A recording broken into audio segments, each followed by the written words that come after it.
We had already the idea to create an organization of parents, because the parents whose children were in that school were also a little bit unhappy with the very narrow means they had to do something. And the idea, it was not more than just an idea, that we probably should group as an organization and try to do something else. And then, unfortunately, my husband had a car accident and died. And for me, the change was that I needed, the family needed absolutely something that could be done for Benoit, because it was impossible for just one lone mother to cope with 4 children.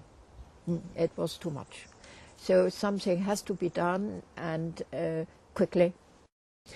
And so I went to England and to different conferences made by people who were also very much involved in looking for what can be done for autistic children. I met with Lorna Wing, who at that time had made a very good series of questions, of points for diagnosis.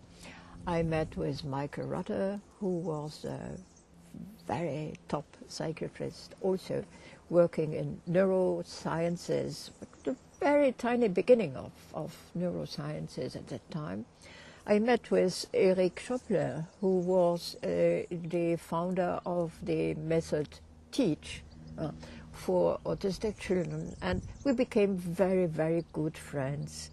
We were looking for a nice place around Aix-en-Provence, and we found La Bourguette, which is a very, very nice place, and that we could buy at that time.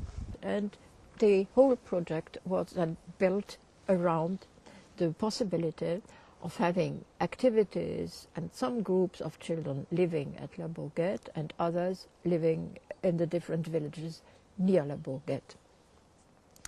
The idea of having small groups is obvious, because it's obvious that children with autism have sometimes very, very bad times, moments where they despair.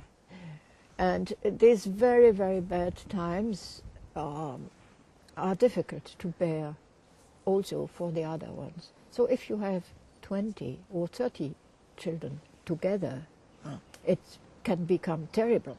It can be that every evening one of these 30 will have, so the whole month you will have only crisis in the evening.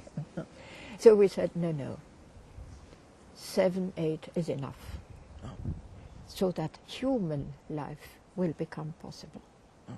It's not a life of rehabilitation, it's not a life of teaching, it's just about experiencing for these kids that life not only is possible, but that life is good.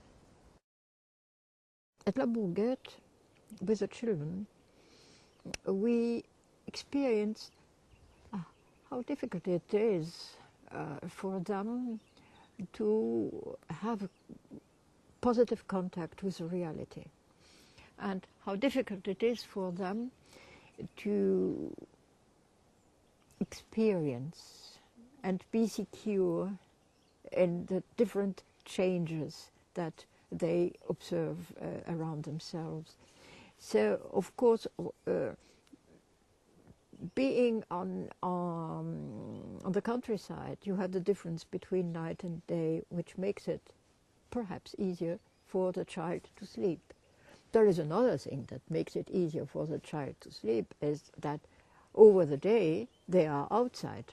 They are walking, they are running around, they are doing a lot of things, so they are tired in the evening, and they experience planting, they experience that strawberries are good, that radish is good. They experience that they can have a salad if they don't take it away too early, that the salad will become bigger. They experience growing, which is their own experience. They experience, so we tried to add as many possibilities of experiencing contact with stone, with earth, with water, with animals, that is real contact, for them to have a real contact with the reality they are so afraid of. So everything at La Bourguette is made in the sense of becoming not aware of reality. It's not like people who are far away from reality. They are very close. They are in the reality, but they fear reality. So how to feel them secure with, to bring them to feel secure with reality. That's the point.